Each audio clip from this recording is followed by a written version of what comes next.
raízes da força e da fraqueza humana.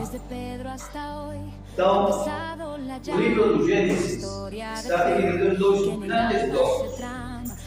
Gênesis 1 a 11.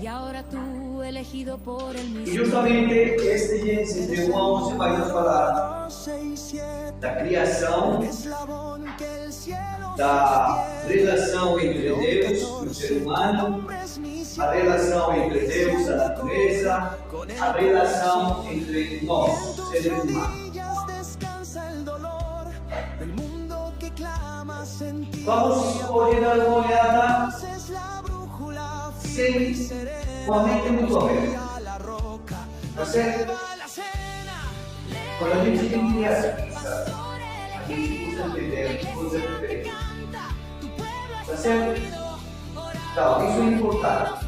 Abrir o nosso coração com a mente muito aberta para também descobrirmos o que a Bíblia quer dizer a partir destes primeiros 11 capítulos do livro do Gênesis. Estes primeiros 11 capítulos vamos falar sobre o quê? Origens do mundo. O que eu dizia do mundo e da vida, do mal e do pecado, da violência e da fraternidade e dos grupos humanos e várias línguas. Esses primeiros 4 capítulos vamos falar da criação, de Adão e Eva, de Caim e Abel e da Torre de Babel.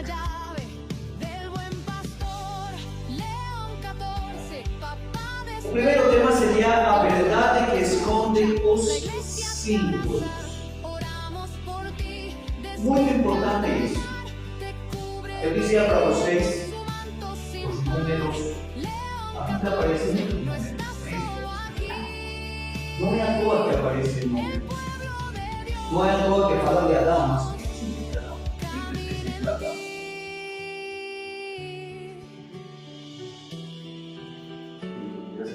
Con Pablo predicas, con Pedro sostienes, con Juan nos enseñas que el verbo se tiene. Vamos ver a ¿por qué eu amo o mundo? ¿Por que você tem que sair da sua terra e ir para outra terra? Não é?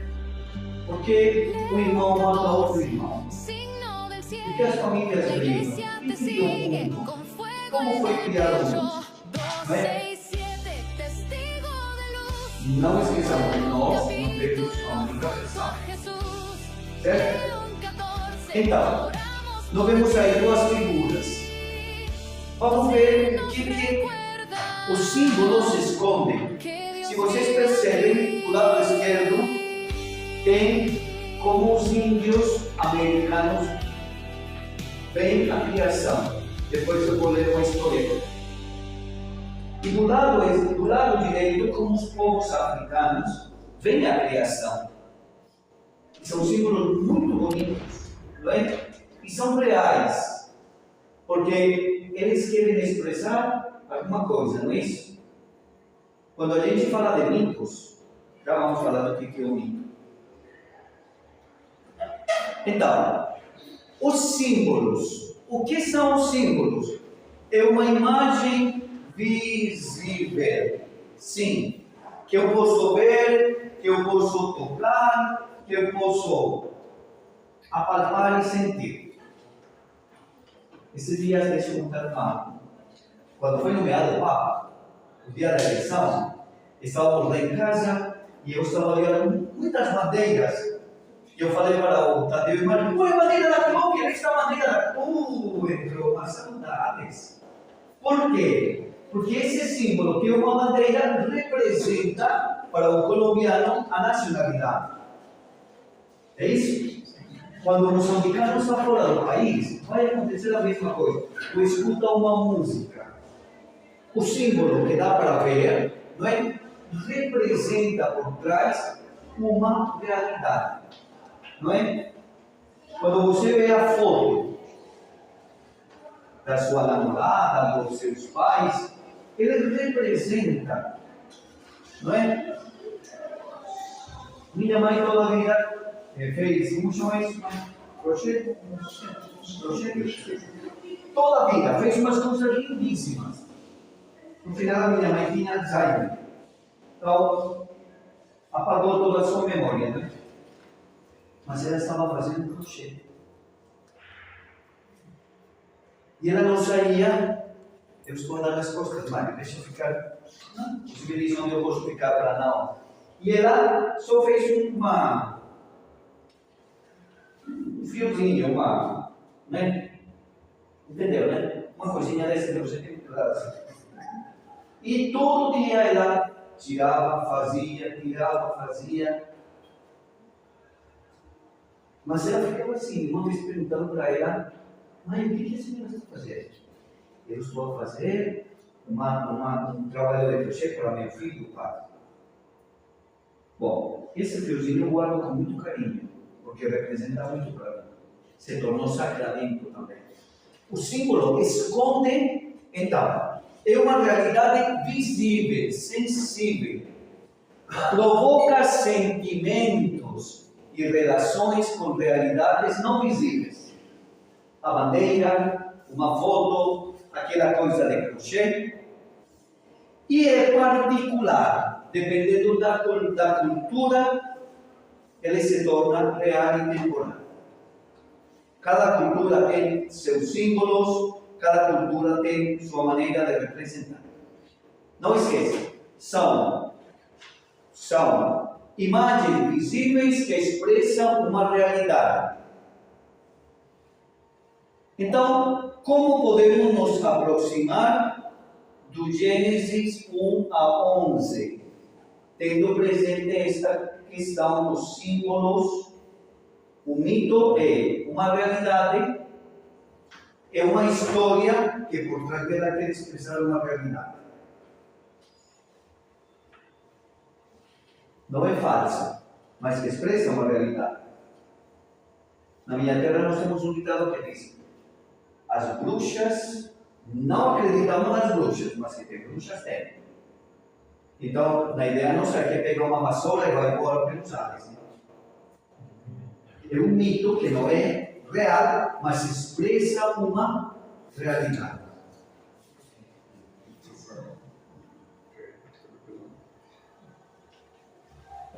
Tem três maneiras de como nós podemos ver um texto bíblico. Importante que tenhamos presente isso. Três maneiras de a gente poder ver um texto bíblico. A primeira maneira é ao pé da letra. Com todo respeito, nossos irmãos de outras igrejas, sobretudo as igrejas protestantes, eles não interpretam a Bíblia, não é? Este dia eu estava falando com meu amigo, ele é pastor, é colombiano. Quando começamos a falar disso, meio paramos, porque é uma imagem, uma visão totalmente diferente. Ela se torna que é uma leitura fundamentalista. E atenção! O fundamentalismo, o literalismo, mata o espírito.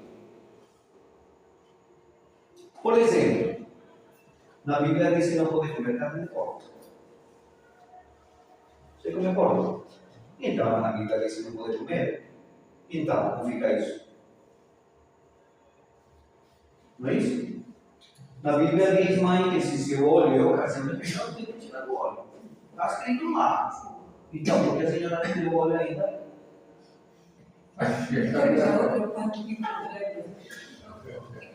Na Bíblia diz que se teu pé, então tem que tirar o pé. Ah? Uma sarda que tirou os olhos. Uma quê? Uma sarda que tirou os olhos. Não entendi. Uma sarda. Só não esqueci. É, talvez Santa Luzia. Santa Luzia. Tem um platô dos olhos. Santa Luzia. Sim.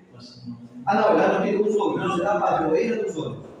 Assim, não, aquele que fez o mesmo até Orígenes, lembra disso? Esse também. Por isso ele não foi santo. Então, Por causa desse. vai dar mal, o que aconteceu? Sim. Se castrou. Ele se castrou, não foi? Cortou seus membros genitais porque era razão de pecado. Então, essa é a leitura fundamentalista da Bíblia. Para nós católicos, não funciona.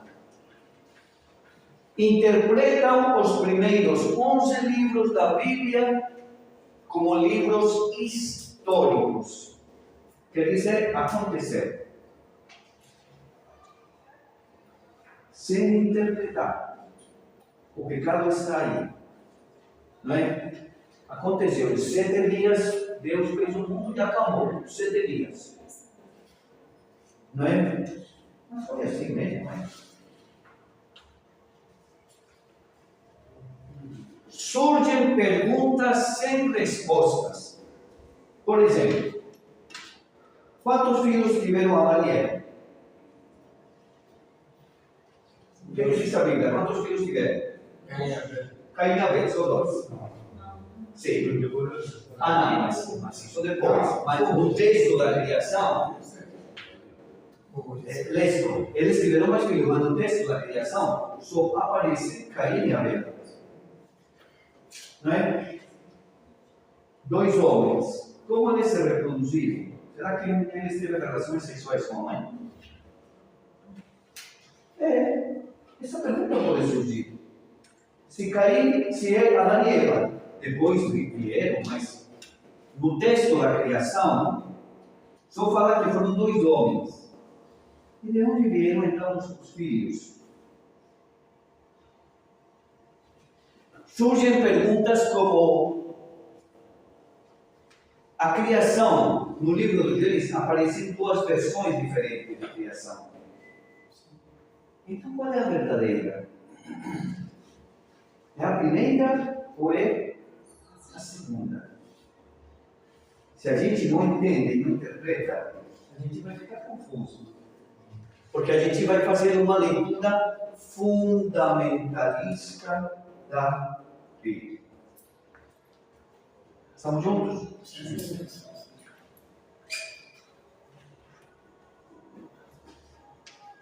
Outra maneira de ver a Bíblia, que também está errada, é ver a Bíblia como um tratado científico. A Bíblia não é um livro de ciência. E a Bíblia não vai te comprovar absolutamente nada. Não é? Por quê? Por exemplo, vocês concordam que na era da humanidade existiram dinossauros? Ou não existiram? Existiram? Existiram. E tem prova disso, tem fósseis de dinossauros. Tem. Existiram. E existiram antes do que nós. Por que então na Bíblia não se fala dos dinossauros se eles existiram antes do que nós?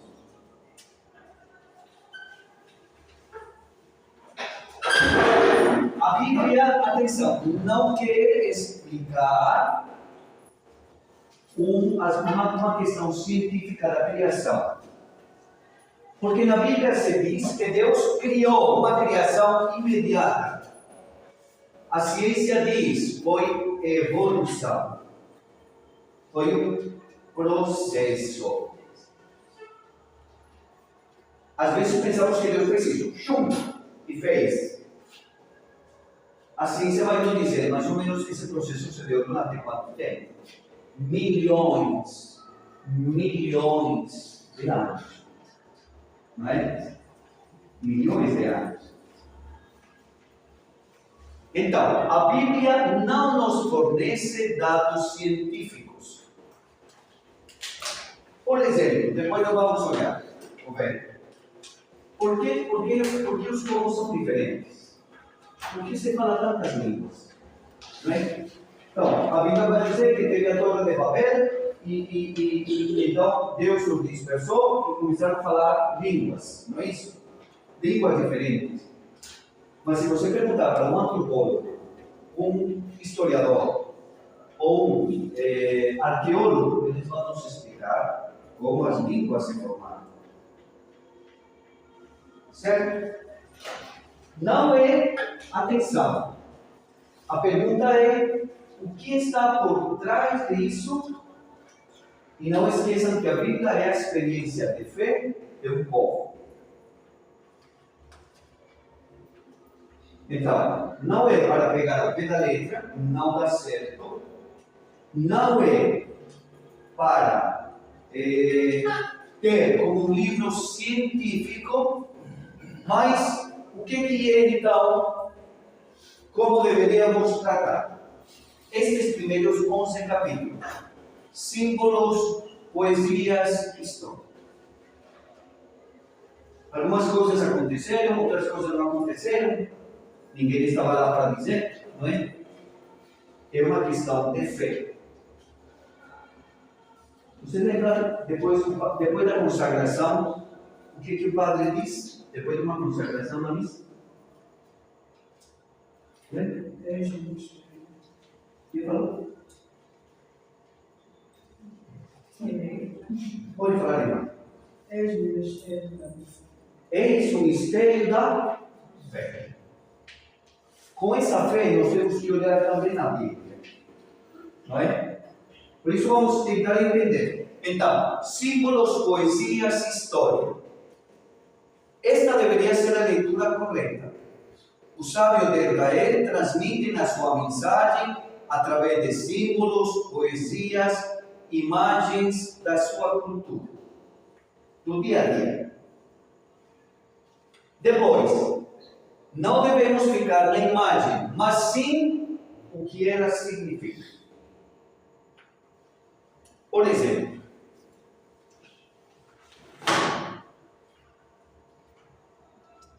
tem uma história de um povo africano, de Angola.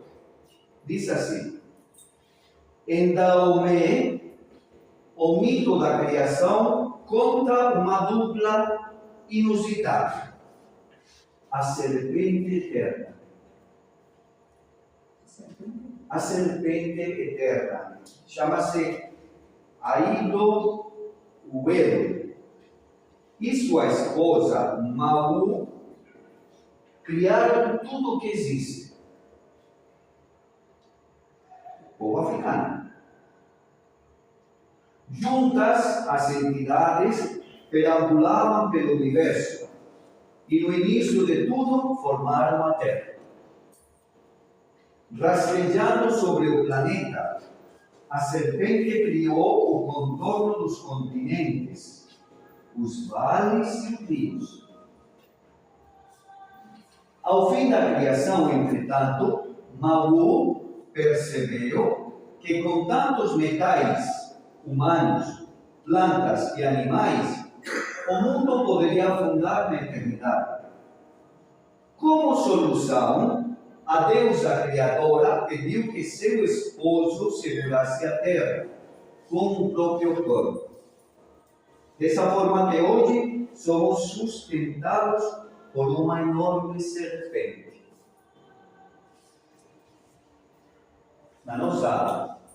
No Gênesis, a serpente representa o mal. Para este povo, não representa o mal. Enrolada em nosso planeta é a cobra celestial que cria o arco-íris, não é? Quando se arrasta e os terremotos quando se mexe.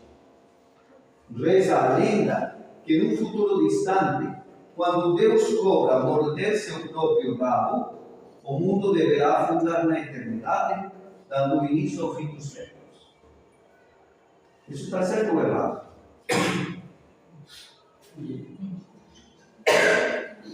Isso está certo ou errado?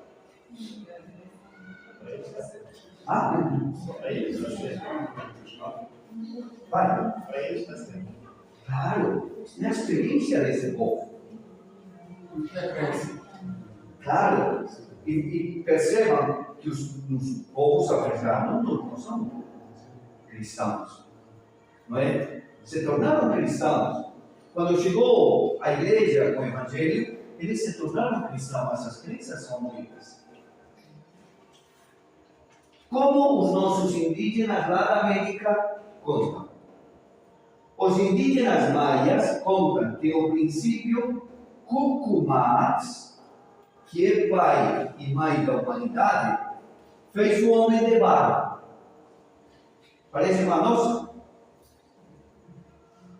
Mas veio a chuva e diluiu o barro. Interessante. Então ele fez o homem de madeira. O que aconteceu? Veio um raio e queimou a madeira. Por fim, Cucumás pegou o milho dentro. Maçaroca, não aqui, né? Chama-se Shilot. Moeu e deu forma. E fez o casal humano do milho moído. Estão certos ou errados? Estão certos. E vai perguntar para eles. E eles vão dizer, não, mas eles têm a sua própria experiência. O povo de Israel também teve a sua própria experiência na criação. Então, cuidado, não podemos dizer que outros mitos, outras maneiras de ver o mundo estão erradas. Cada povo, cada nação, cada cultura tem sua maneira de ver o mundo. Tem um canto aqui, Mini Viana, é um negro do Amazonas, não sei se já morreu, mas ele viajou muito conosco. Viajou muito conosco nas viagens, quando eu trabalhava lá. E ele tem um canto, ele canta, né? E o canto dele chama-se Minhas Raízes. Só que eu não sei para onde foi agora, não é? Na fé. Que também pensou e sonhou como Deus criou o mundo. Vamos lá?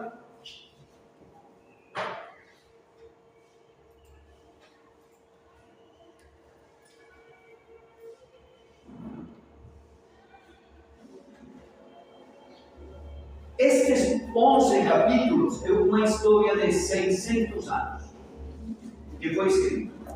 600 anos.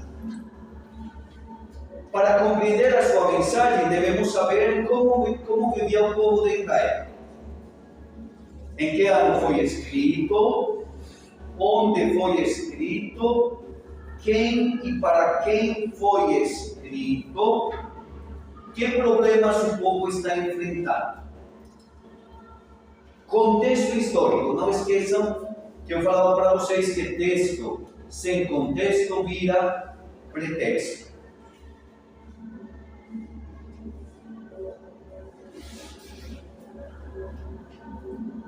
Quando se escreveu a primeira história da criação? No tempo do exílio da Babilônia. No ano 586 até 536. Muito tempo depois, e eu já tinha falado para vocês isso, não é? A história aconteceu, foi acontecendo, mas só depois, no exílio da Babilônia, o pior período do povo de Israel é que eles começaram a pensar que o mundo, por que estamos nessa situação? Quem criou o mundo? Deus nos abandonou? O povo de Israel, isto foi no tempo do domínio de Nabucodonosor. Nabucodonosor foi lá, invadiu Israel, destruiu o templo, queimou o templo deles. Queimou e levou o povo deportado para o exílio. A escravidão. Vieram para a África e levaram para outros continentes. O que Israel perdeu? Os fundamentos da sua identidade: a terra, o rei e o templo.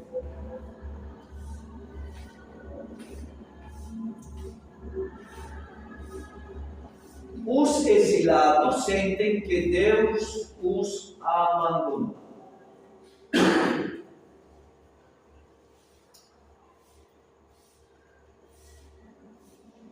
Qual é o objetivo desta primeira história da criação do mundo? Dar esperança ao povo que vive uma profunda crise de fé.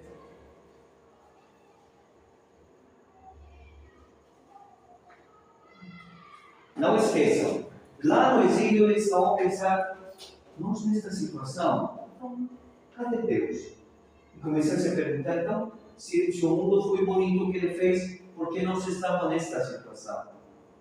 Então começaram, com as histórias, com a poesia, a pensar e a escrever a respeito da criação do mundo. Os profetas Ezequiel e Isaías 2 são aqueles que fazem que o povo retorne a Yahvé e que experimente o Deus criador.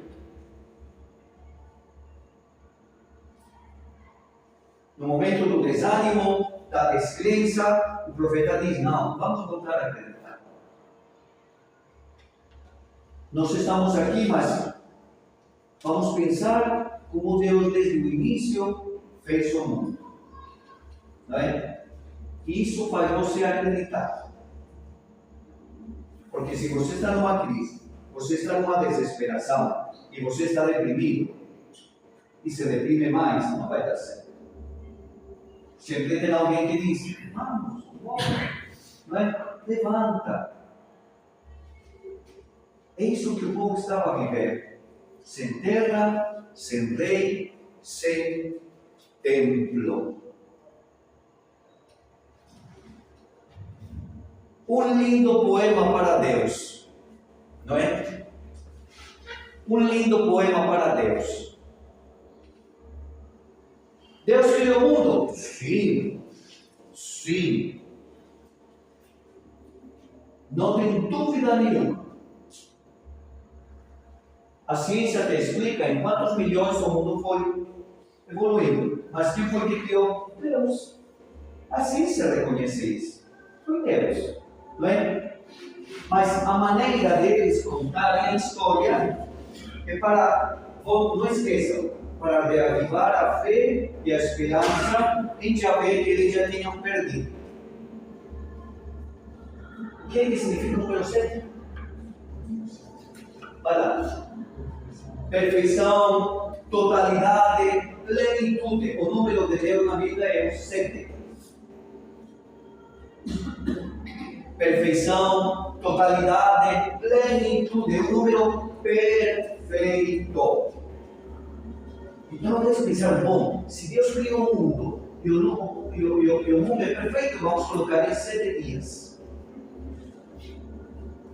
O número expressa uma verdade, não é? 7 dias. E o que é 7? 3 mais 4. 3 mais 4. Quanto é 3 mais 4? E 3 é por quê?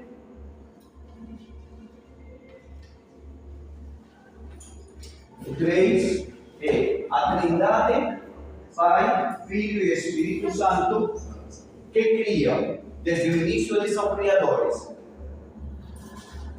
Quantos são os elementos que compõem o universo?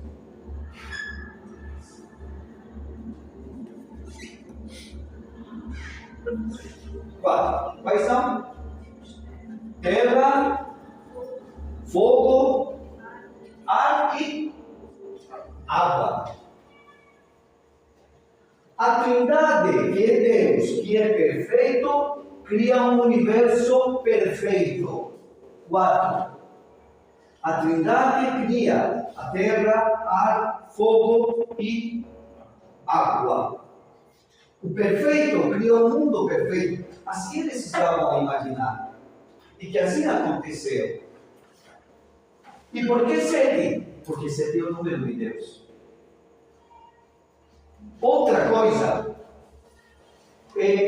quantos são os, como chama, pontos cardeais? Não? Os cardeais é conclave, né? Mas são 4, sim senhor. Quais são?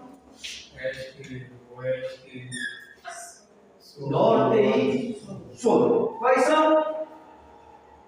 Norte, sul, leste e oeste. A Trindade, que é perfeita, criou um mundo perfeito. É Deus criador, não esqueçam. Uma poesia para Deus, de uma maneira bonita. Não os 7 dias da semana ele criou. Não pensemos desse jeito. Não é? Mas a plenitude se dá nestes 7 dias. Então, lá está. 7 dias da criação. Perfeição, plenitude, universalidade. No texto, no primeiro texto que é Gênesis 1, capítulos 1, todo o capítulo 1 até o capítulo 2, versículo 4. 10 vezes aparece a palavra Deus disse. Não esqueçam que os números são simbólicos. Pai, quantos mandamentos são? 10. Deus disse 10 mandamentos, não é? A palavra criar 10 vezes aparece. E viu Deus que era bom. E sabe quantas vezes se repete? 7 vezes. Não é à toa. Não. Percebam que o autor sagrado é uma poesia para Deus, para dizer, Ele é o Criador, Ele é a perfeição. Olha, 7 vezes aparece a palavra e Deus viu que era bom, 7 vezes. E no final diz, façamos o homem. Já não diz, Deus diz. Aí diz, façamos, é plural. Quem é esse façamos? A Trindade. Façamos, já está falando deles 3. A Trindade, como único Deus. Façamos. E Deus viu que era bom. E Deus viu que era muito bom. Façamos 7 vezes. Qual é a missão e o projeto de Deus? Que cresçam e se multipliquem, que encham a terra, que submetam a terra. Nós somos chamados por Deus a sermos uma família e a cuidar da natureza. Esse é o sonho e o projeto de Deus. Por isso nós nos tornamos co-criadores, porque nós vamos alongar a criação de Deus. Vamos cuidar, vamos preservar, não é? O Papa Francisco era muito preocupado com a ecologia, lembra? E escreveu uma encíclica. Lembra o nome da encíclica? Fratelitude, não foi? Mas da criação chamamos assim? Laudato Si. Louvado seja o Deus Criador. E o Laudato Si fala da criação, do cuidado da natureza. Por quê? Porque Deus nos quer como uma família para cuidar, para preservar a natureza. No 7º dia, perceba, descansou. Dedicar um dia a Deus, família, comunidade e a si mesmo. A situação hoje obriga muita gente a trabalhar no dia domingo, né? O dia domingo deveria ser para descansar, para estar em família, não é? Mas a própria situação leva você a fazer um biscate, fazer outra coisa, não dá para vir na comunidade, não é? Mas o sonho de Deus é criar, somos co-criadores, mas também descansar. Estamos juntos?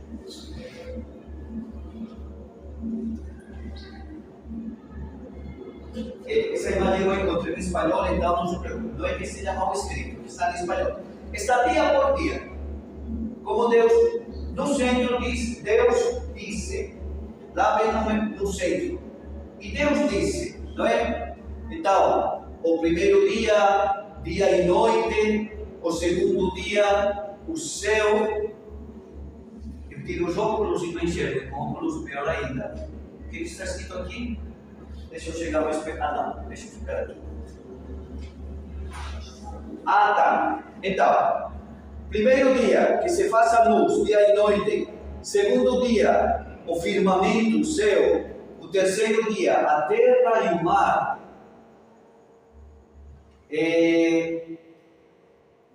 Nem entendi o que está escrito. Dia e noite, lua e estrelas. Dia quinto, aves e peixes. Dia sexto, o casal, o homem. E o dia sétimo que é o descanso. Assim é que o povo de Israel viu a criação. Assim pensou. Assim Deus criou. Do caos, do nada. Deus cria e organiza. Dia por dia. Não é? Não esqueçam o que o texto quer nos dizer. Qual é a mensagem? Mas temos um segundo relato da criação, que é o Gênesis no capítulo 2. Foi escrito em tempo diferente. O segundo relato, Elísio, foi escrito no tempo do rei Salomão. O primeiro foi escrito no tempo do exílio da Babilônia. Esse relato já é outro tempo e outra situação.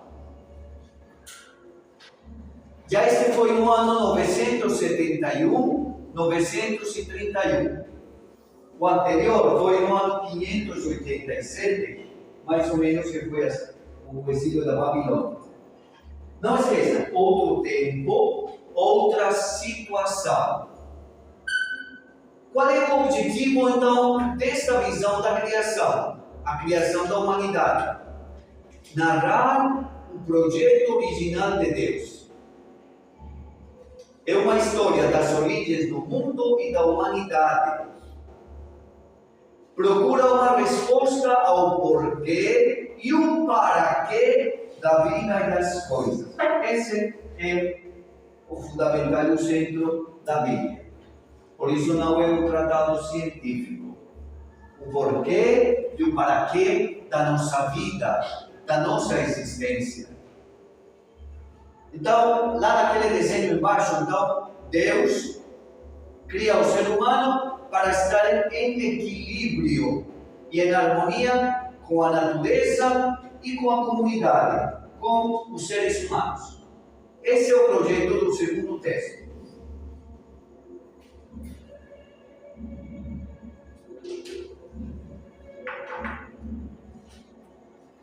Se o primeiro texto era uma poesia, era um canto para Deus, este segundo texto da criação é uma proposta de relação harmoniosa entre todos os seres, humanos e natureza. No primeiro texto diz, não é isso? Deus criou o homem e a mulher, a sua imagem e semelhança, não é isso? No segundo texto diz que ele criou o homem de barro. No primeiro não fala de barro. No segundo fala de barro. Perceba? Não é que a Bíblia se contradiz. É uma experiência de fé em momentos diferentes. Não é? O Salomão foi um rei. Não foi tão bom, não. Não foi tão bom. Era um rei sábio, sim. Mas ele fez muitas coisas contrárias ao projeto de Deus. Mais para frente vamos olhar isso. Fazer de barro. Lembra daquela história dos indígenas, da criação? Ele fez de barro e o que aconteceu? O que o barro significa? Natureza humana, debilidade, fragilidade. Tem relação, sim. Tem uma imagem da Bíblia que fala de um rei com corpo de bronze, não é isso? E pernas de barro. As pernas de barro vão entrar no corpo de bronze? Não é? Por que o barro? Porque o barro representa a fragilidade humana. Nós somos frágeis. Lembra quando a gente coloca cinzas? Antigamente diziam, como era que diziam antigamente? No nosso tempo, como é que era? Tu és pó, e ao pó hoje nós falamos, converte-te e acredita no Evangelho. Essa imagem do pó é a imagem do barro, da terra. Mas somos frágeis. Diz que ele fez de barro e soprou, né? Vocês sabem o que significa a palavra espírito na língua original? É ruá. E ruá é sopro. E deixa eu contar uma fofoca para vocês. Gostam de fofocas? Sabia disso, né? Ruá é feminino. Não é o ruá, é a ruá. E é muito bonita essa interpretação. Porque então o Espírito Santo é a presença feminina da Santíssima Trindade. Que bonito isso. O sopro soprou, o sopro deu vida como dom de Deus. O barro que é feito, diz Isaías que nós somos barro nas mãos do oleiro. Muito bonita essa imagem. Somos barro nas mãos do oleiro, mas Deus, o Espírito Santo, aí está o Espírito Santo, sopra e dá vida. Tem um jardim, não é? No primeiro texto não fala de jardim. Fala de jardim no primeiro texto? Não fala. Aqui fala de um jardim, não é? E esse jardim é para cuidar e cultivar. Somos amigos de Deus, somos protetores da natureza. Ele falou: olha, tudo isso é de vocês. Cuidem, protejam. O nome que se deu foi Éden. No meio do jardim tinha uma árvore, não tinha? E Deus falou: olha, tudo é nosso, mas não comam dessa árvore. Não comer da árvore significa respeitar os limites. Não há autossuficiência. O que é a Torre de Babel? O que eles queriam? Zaqueu, o que eles queriam para a Torre de Babel? Chegar ao céu. E talvez mais do que o céu. Porque eles queriam ser como Deus. Eles queriam ser como Deus. Não comer da árvore. Era a árvore do bem e do mal. Eu aprendi quando era criança que a árvore era de maçã. Né? E que a maçã significa o sexo. Isso eu aprendi na catequese. E então que a árvore, e é verdade, não é brincadeira. E então o pecado foi o sexo. Não é o sexo. Assim eu aprendi, não é? E é uma versão errada. Por quê? É a árvore do bem e do mal.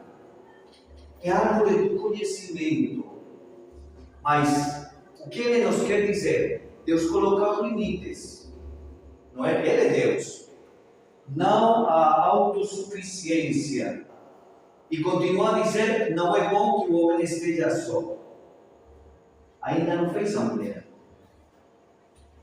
Sabendo que os dois sexos são diferentes?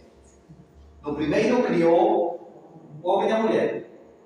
No segundo, ele primeiro cria o homem e depois cria a mulher. Então, por favor, não pensem que a Bíblia se contradiz. São experiências de fé. Tempos e situações diferentes. Uma no tempo do exílio da Babilônia, em que eles estavam sem fé e começaram a pensar: puxa vida, Deus, olha Deus, o mundo bonito que fez, e olha o que nós estamos a viver aqui. E na segunda, eles estavam a passar no tempo do rei Salomão. Muita dificuldade pelos impostos, pela exploração. O rei Salomão fez muitas outras coisas, introduziu a idolatria no templo. Então eles começaram a falar: a arrogância e a prepotência não é de Deus.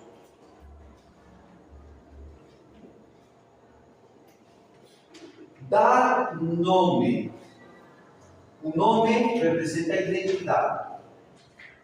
Dar nome, dar-lhe vida ao outro ser em meu coração. Além de que o meu nome me representa, o seu nome lhe representa também. Não é? Dar nome não é um ninguém. No Brasil usa muito a palavra Zé Ninguém. Usa essa palavra aqui? Zé Ninguém para dizer... Não existe. Dar nome não é Zé Ninguém. Não é? Atenção! Tirar das costelas da mesma natureza a mesma dignidade diante de Deus e do outro. Mãe, por que será que Deus não criou Deus da cabeça da mulher, da cabeça do homem? Poderia ter tirado da cabeça. A inteligência do homem está na cabeça, tá? Por que não tiraram da cabeça? Por que será que Deus não fez dos pés do homem, a mulher? Justo da costela. Por que será? Pode ser companheiro. Nada. Companheiros de igual dignidade. A costela fica no meio. Está vendo? De igual dignidade. Não para ser manipulada pelo homem, não para ser pisada pelo homem.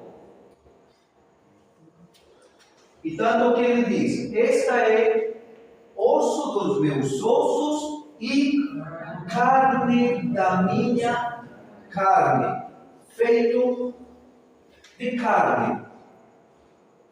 Osso dos meus ossos e carne da minha carne. Tem a mesma dignidade, mas são diferentes. É homem e é mulher. Sem dúvida nenhuma, não é? Deixar e tornar-se um. Plena comunhão de pensamentos, sentimentos e ações. Por isso o homem deixará seu pai e sua mãe, se unirá sua mulher e os dois serão um. É a unidade na diversidade. Agora, eles sempre estiveram nus. No texto, né? Nesse texto aí, não é? Mas eles se reconhecem que estão nus. Atitude interior na relação do casal. Olhar nos olhos um do outro com transparência. Ao sentir-se nus, eles acharam que uma coisa grave está acontecendo. E de fato aconteceu. Vem a história da serpente. Não é?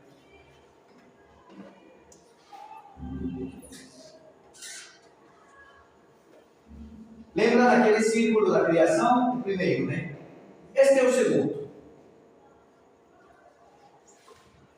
Percebam, no segundo ele cria o homem no primeiro dia.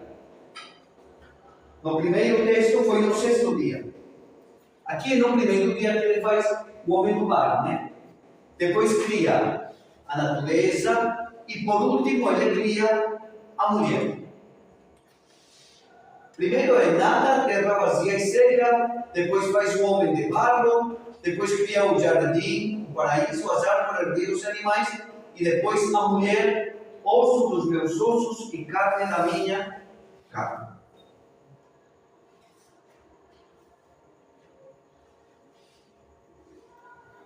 Estamos juntos?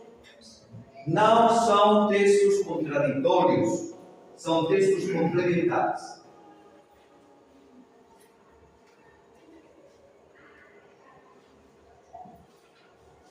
Por que eles se sentiram nus? Então, aí vem a história de Adão e de Eva. Alguém gostaria de ler, por favor? Quem conseguir enxergar, vamos ler?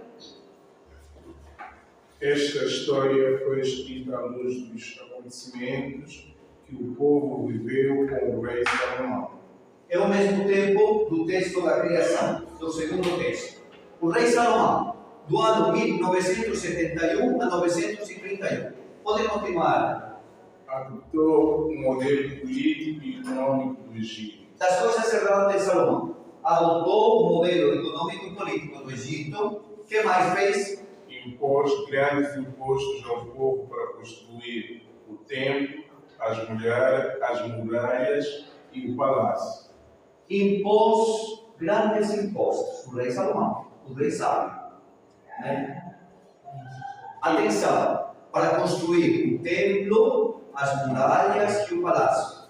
Depois, Introduziu a idolatria ao se casar com várias mulheres que tinham sua própria religião e culto. por exemplo, quem tem na Bíblia? Procure 1 Reis 11. E vou contar uma fofoca para vocês. Eu nem lembrava mais disso. Eu achei hoje, falei mesmo, fiquei escandalizado. Vou contar quantas mulheres teve Salomão. O número simbólico. Quantas teve? Não chegava a não. Mais, quase 900 mulheres. Quem não aguenta 900 mulheres? Ninguém. Homem, cadê a Sofia?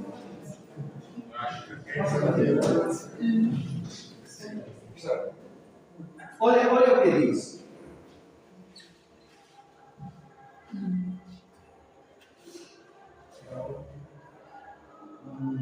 Então, estamos falando das mulheres de Salomão.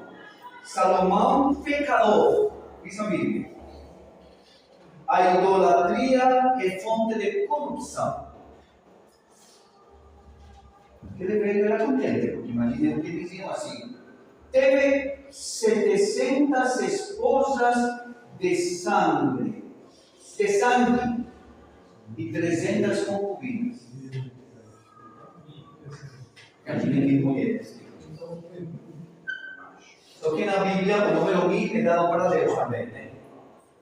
Então, se a gente pegar isso textualmente, isso não vai dar certo não. Vai, imagina um homem com 1000 mulheres. É isso. Ah?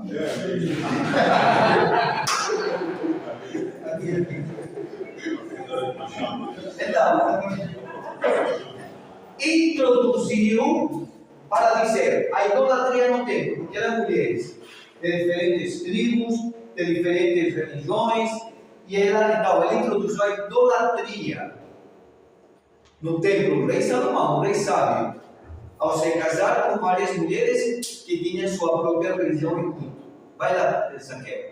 Romper com o projeto original de Deus. Rompeu com o projeto de Deus. Chama-se autossuficiência.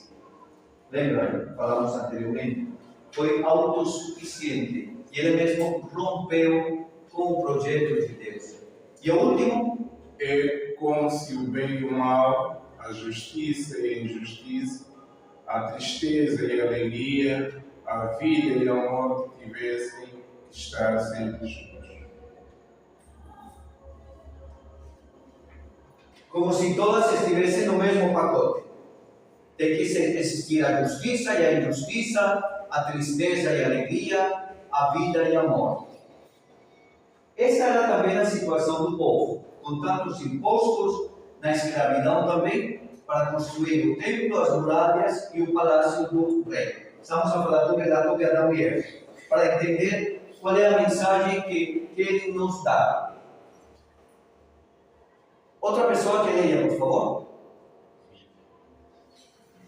A humanidade não aceita suas limitações, quer ser como Deus. Pois é. Botamos a cobra de papel. Botamos também, eles querem ser como Deus. Pode continuar? Compreendamos os símbolos. O símbolo, vamos lá. A serpente. Primeiro, a inclinação ao mal. Segundo, sabedoria dos faraós. E terceiro, fertilidade para os cananeus. Na Bíblia, a serpente representa o mal. Naquela história do povo africano, era uma divindade. Na Índia, até hoje, a vaca é um animal sagrado. Não é isso, mano? Olha, aí que você se matar uma vaca. Pode ir preso. Não, esses são muçulmanos, os hindus. Os cristãos comem, mas é animal sagrado. Mas na Índia também, tem lugares onde o macaco é um animal sagrado. Os ratos é um animal sagrado. não é? É uma questão cultural, não é? Aqui, se fosse aqui, vão comer prato, né? Lá no norte é comer prato, né? Na sua terra comer prato. Mas na Bíblia a serpente simboliza, tem 3 sentidos. Primeiro, o mal, o poder, a morte. A serpente também simboliza a sabedoria dos faraós. Os faraós usavam aquela, como pode uma coisa aqui, e o símbolo que eles usavam era uma serpente. Simbolizava o poder do faraó. Mas também tinha uma festa agrícola, chamava-se da fertilidade. E essa festa agrícola da fertilidade era representada como uma serpente também. Você sabe qual é o símbolo da medicina? É uma serpente também. Sabia, mãe? O símbolo da medicina, o médico se representa como uma serpente. Não é? Então, depois da serpente, estamos a falar dos símbolos, aparece, pode continuar. A árvore, projeto de Deus. Qual é a árvore? É o projeto de Deus, o bem e o mal, o entendimento. Olha, Deus coloca, esse é o projeto de Deus, não é? Então, a árvore significa o projeto de Deus que está no meio do jardim, não é? Depois, Segundo, autoconsciência, limitação do ser humano. claro, por quê? A autoconsciência é dizer, bom, essa árvore você não pode comer. Anteriormente eu falava, Deus coloca limites também. E o limite é de tudo, menos dessa árvore, não é? Não esqueçam que o barro é fragilidade, né? Então está associado com a limitação do ser humano. E o que a árvore representa? Não a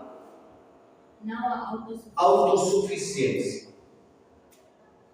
O que a serpente falou aqui, o que acontece é que Deus não quer que vocês sejam inteligentes. Deus não quer que você saiba. Deus não quer que você seja também como Deus. Representa a autossuficiência. Pode continuar. Pecado, romper com o projeto de Deus. Qual foi o pecado? Romper com o projeto de Deus. Lembra da história do filho próprio? O que aconteceu? No início. Vai daí, irmão. Sim. Como chamava essa parte? Herança. A herança a gente recebe na vida ou na morte? Na morte. Pelo menos não sei essa vítima, nem na Indonésia, mas na minha terra é. Você recebe herança depois de que o pai morrer. Não é? É assim, não é? O filho pede a herança. Quer dizer, eu estou a cortar relações com o Senhor neste momento. Matou o pai. Simplesmente, sim. Literalmente, matou o pai ainda vivo. Pai, me dê a minha herança. Não quero mais saber com você. Rompe as relações com o projeto de Deus. Não é? Esse é o pecado. Não querer assumir o projeto de Deus. O que significa o nome de Adão e de Eva? Vamos lá. Adão, todos os seres humanos, tirados de Deus. O nome literal de Adão é tirado da terra, tirado do barro, do pó. E significa que representa toda a humanidade, todos os seres humanos. Esse é o significado do nome Adão. Certo? Ele representa aquele que é tirado da terra, não é? E representa todos os seres humanos. E o que significa Eva? Eva, todas as mulheres, fonte de vida, comunidade, mãe dos viventes. Isso significa Eva, mãe dos viventes. Mãe dos viventes representa todas as mulheres. É fonte de vida. Olha, é bonito esse significado, não é? Então não pensemos somente em como foi Adão, então como foi Eva, não, o que eles representam. no texto bíblico. Não é? Estamos juntos? Já vamos terminar, pelo menos esta. Não a brochura, mas. Outra pessoa que leia, por favor. Tentação e pecado. Expresso no símbolo da serpente que os tenta. No ser humano existem sentimentos ambíguos do bem e do mal. As ações dos seres humanos têm limites. A tentação serpente incita as pessoas a não reconhecer seus limites, a crer-se autossuficiente e com sabedoria absoluta. Alguma vez já desejaram mal para alguém? Eu já. E ainda desejo para esses presidentes, quando vejo Maduro na televisão, eles são testemunhas. Quando vejo Maduro, eu levanto lá e eu pegar no soco nele. Porque o povo está a sofrer por causa de quando vejo o meu presidente da Colômbia, a mesma coisa, não é? Por quê? Porque não é justo que 51 milhões sofram por causa de um. A tentação e o pecado, você se achar o autossuficiente com a sabedoria absoluta. Esse é o grande problema. Você só lê o presidente dos Estados Unidos, por exemplo, né? Ele foi para a morte de João Paulo, né? De Francisco. E ele deveria ficar na terceira fila. Ele falou, não, eu fico na frente. Ainda impôs de que ele queria ficar na frente, não. Por quê? Porque o presidente dos Estados Unidos. Então, hoje, essa coisa da prepotência, da autossuficiência, do querer ser mais do que os outros, é muito forte hoje no mundo em que vivemos. Muito forte. Irmã, continue, por favor. O rompimento. Ele percebe-se nu e perdeu a sua dignidade e precisa dos outros. Relacionamento não marcado pela transparência e sim pelo conflito. Procura um lugar para esconder-se. Ele não aceita o erro e joga a culpa na mulher, nos outros e na serpente. Não assume seus próprios atos. O rompimento. O presidente da Venezuela, falando com ele, quando ele vai comer, um dos empregados tem que experimentar primeiro a comida dele. Ou se tem veneno, para que morra o outro, não é? Os presidentes são assim. Não é? Por exemplo, não é? Então, quando é que ele se sente nu? Quando ele rompeu as relações com Deus.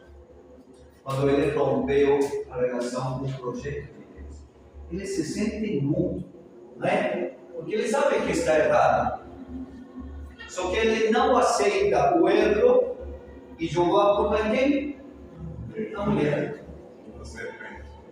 Percebam que esse ditador sempre joga a culpa nos outros, né? Porque os outros não reconhecem o erro. Jogou a culpa na mulher e na serpente, mas ele não assumiu a sua culpa. Esse é o pecado da autossuficiência. Não assumir seus próprios atos. Às vezes nos passamos também, né? Pensamos que os outros são errados e não somos os bons. E não estamos certos. Talvez você, que é pai ou é mãe, também sabe disso, né?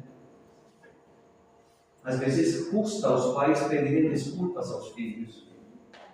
E mesmo o pai sabendo que não é? Então, esse é o pecado da autossuficiência, do rompimento de sentir-se nu. Eles viviam nus, agora se sente nu, porque rompeu um projeto. Vamos lá? O castigo. O sofrimento na vida não são castigos de Deus, e sim consequências dos nossos atos. Atenção, isso é muito importante. Nós jogamos a culpa a Deus de tudo o que acontece, né? Eu lembro de uma senhora na Colômbia, eu fiquei assim, Ele falou, padre, teve aquele tsunami da Indonésia, não sei em que ano foi. 2003. E ela me falou, Deus mandou tsunami e matou todo aquele povo da Indonésia porque nós por isso Deus ficou bravo. Imagina Deus pensando assim. Não é? Quantas vezes as coisas más que nos acontecem, nós jogamos a culpa, Deus está bem castigado. Olhe melhor o que você está fazendo. Nós devemos começar a assumir os nossos próprios atos. E quando a gente assume os próprios atos, a gente descobre os erros que a gente comete. Continue, por favor. Deus quer que entre os seres humanos existam relações fraternas e harmoniosas. O que Deus quer? E qual é a proposta da história de Adão e Eva? Em que os seres humanos, entre eles, existam relações fraternas e harmoniosas. Não jogar a culpa para o outro. A mulher que me destes por companheira, não é assim que fala. A mulher que me destes, quem está reclamando para Deus? Não é? O projeto é que existam relações fraternas. E o último, irmão? Para isso não é uma nostalgia do passado, e sim uma esperança para o futuro. Olha que bonito isso.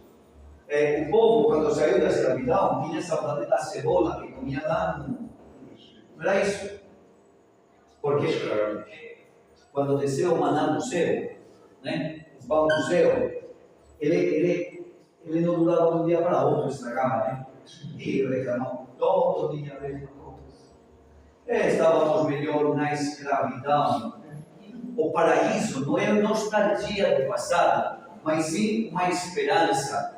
Diz o profeta Isaías: eu vou criar um novo céu e uma nova terra. Criar no futuro, não é? Então, essas novas relações fraternas devem nos ajudar a criar um novo céu e uma nova terra. Nós vamos parar por aí, não terminamos ainda. O que eu quero que entendamos qual é a mensagem que o texto quer nos deixar. Não é? Olha que é muito profundo. Não é só dizer Adão e Eva, então, não. Mas que mensagem ele quer transmitir nesse texto da criação? Então, nós temos depois a história de Caim e Abel, não é? Depois temos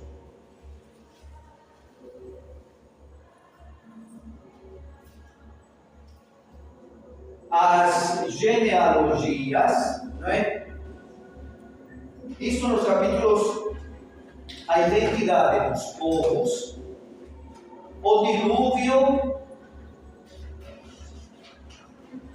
o mapa dos povos e a torre de Babel.